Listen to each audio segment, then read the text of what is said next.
কেমন আছেন সবাই? রেসিপিজের নতুন একটা রেসিপিতে আপনাদের সকলকে অনেক অনেক স্বাগত জানাই। আজকে বানাবো একটু সবজি দিয়ে মুগ মোহন ডাল।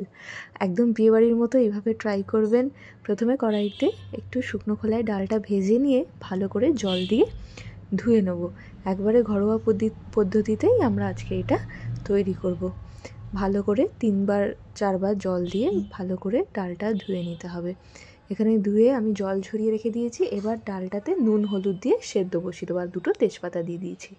এবার কড়াইতে সর্ষের তেল গরম করে একে একে গাজর, বিনস আর মটরশুঁটি দিয়ে ভালো করে ভেজে নেব। একটু নরম করে নেব, সুন্দর করে ভেজে নেব। এটা আপনারা ডালের সাথে সেদ্ধ করেও করতে পারেন, কিন্তু আজকে যেহেতু অনুষ্ঠান বাড়ির মতো করে তৈরি করছি ওই জন্য আর ডালে সেদ্ধ করিনি। একবারে আজকে একটু ভেজে ভালো করে সুন্দর করেই ডালটা তৈরি করার ইচ্ছে আছে। এরকম ডাল আর একটু যদি বেগুনি হয় কি ভালো লাগে বলুন তো। এখানে আমার সবজিগুলো ভাজা হয়ে গেছে। এবার আমি একটা প্লেটে ভেজে রাখা সবজিগুলো তুলে নিচ্ছি।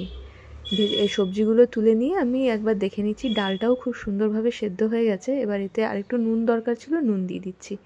এবার আরেকটা কড়াইতে আমি ফোড়নটা তৈরি করে নিচ্ছি। তাতে দিচ্ছি ঘি, হিং আর আদা কাঁচা লঙ্কা বাটা। এর মধ্যে অল্প একটু জিরেও বাটা ছিল। দিয়ে ভালো করে নেড়ে চেড়ে এতে একটু কুচিয়ে রাখা টমেটো দিয়ে আবারও ভালো করে একটু নরম না হওয়া অবধি আমি নেড়ে চেড়ে নেব। দিয়ে ভেজে রাখা সবজিগুলো দিয়ে ভালো করে মশলার সাথে মিনিট 2-3 মতো ভালো করে ভেজে নেব। এখানে আমার সবজিগুলো ভালো করে ভাজা হয়ে গেছে। এবার একটু স্বাদ মতো চিনি দিয়েছি, যেহেতু আজকে অনুষ্ঠান বাড়ির মতো।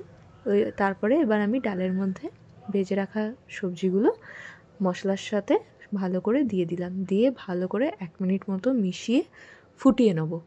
একটু ভালো করে ফুটিয়ে নিয়ে এর উপর থেকে আমি দিয়ে দেবো বেশ কিছুটা পরিমাণ ঘি আর ভাজা মশলা। দিয়ে নামিয়ে নেবেন। আর অল্প একটু ধনেপাতাও দিতে পারেন। খুব সুন্দর খেতে হয়। একবার ট্রাই করে আমাকে অবশ্যই জানাবেন কেমন হয়েছে।